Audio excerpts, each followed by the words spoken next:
ছোট বোন তার বড় বোনের কাছ থেকে উপহার পেয়ে এতটা খুশি, সেটা এই ভিডিওটা দেখলেই আপনারা বুঝতে পারবেন।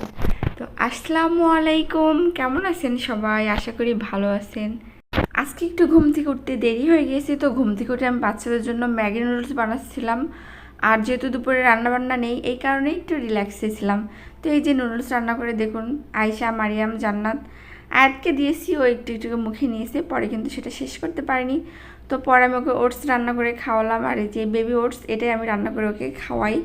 যেহেতু ও ভাত, মাছ, মাংস এগুলো কিছু খেতে চায় না, তাই এর পাশাপাশি আমি এই ওটস, সুজি এগুলো রান্না করে কিন্তু ওকে খাওয়াই।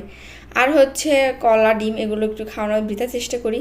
তো এই যে মারিয়াম চলে এসছে ওপরে সাজুগুজু করে, আয়াতেও সাজুগুজু করবে। সে আমাকে বলছে, পেন্সিল দিয়ে দিচ্ছে, যে চোখে কাজল দিয়ে দিতে, লিপস্টিক দিতে, চুল বেঁধে দিতে, আর সেন্ট তো সেদিনে গায়ে দুইবারের মতো পারফিউম লাগাই। তো আমাকে বলছিল যে নেল পালিশ দিতে, এই যে দেখিয়ে দিচ্ছে যে এখানে দাও, এখানে দাও, ওখানে দাও। আর এই যে আজকের স্পেশাল গেস্ট আয়শা, সে চলে এসেছে উপরে।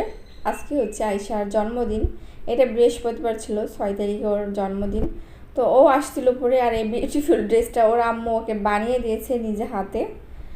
তো ওকে আমি একটু ভাবলাম আসো সাজিয়ে দিই, তো একটু চুল বেঁধে দিচ্ছিলাম, চোখে কাজল দিয়ে দিলাম, লিপস্টিকও দিয়ে দিয়েছিলাম ওকে। ও খুব লক্ষ্মী মেয়ের মতো বসেছিল, ওকে কিছু বললেও হচ্ছে কথা শুনে না, মানে রেসপন্স কম করে, ও নিজে ইচ্ছাই চলে। কিন্তু আজকে অনেক লক্ষ্মী মেয়ের মতো বসেছিল আমার কাছে, চুল বাঁধছিল।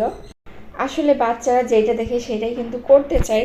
ও যখন দেখছিল যে ওর বোনেরা সাজুগুজু করছে, তখন হয়তো বা ওরও ইচ্ছা হয়েছে যে সেও সাজুগুজু করবে, কিন্তু সে বলছিল না।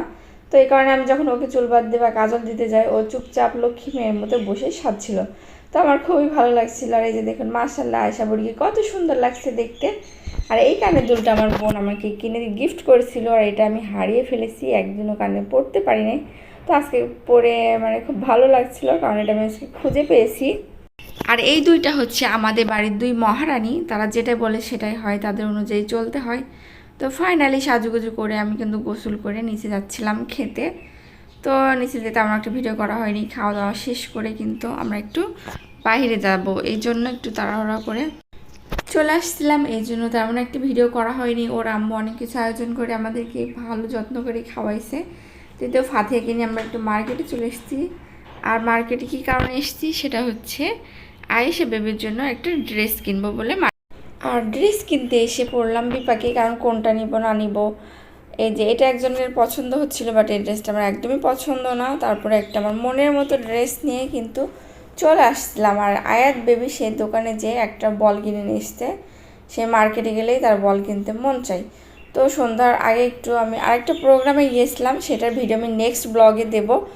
তো এই যে জান্নাত, আমি, ওর দাদি, আমরা সবাই মিলে নিচে এসেছি। আর দেখুন ও পিচ্ছিটা কত খুশি হয়েছে সারপ্রাইজ পেয়ে, মানে দেখে আমার মনটা ভরে গেল। তার বোনের কাছ থেকে গিফট পেয়ে সে খুব খুশি। তাকে জিজ্ঞাসা করা হলে সে বলছে আপু দিয়েছে গিফট, আর এটা তার কিন্তু খুব পছন্দ হয়েছে। আর তাকে দেখতে মাশাআল্লাহ অনেক সুন্দর লাগছিল।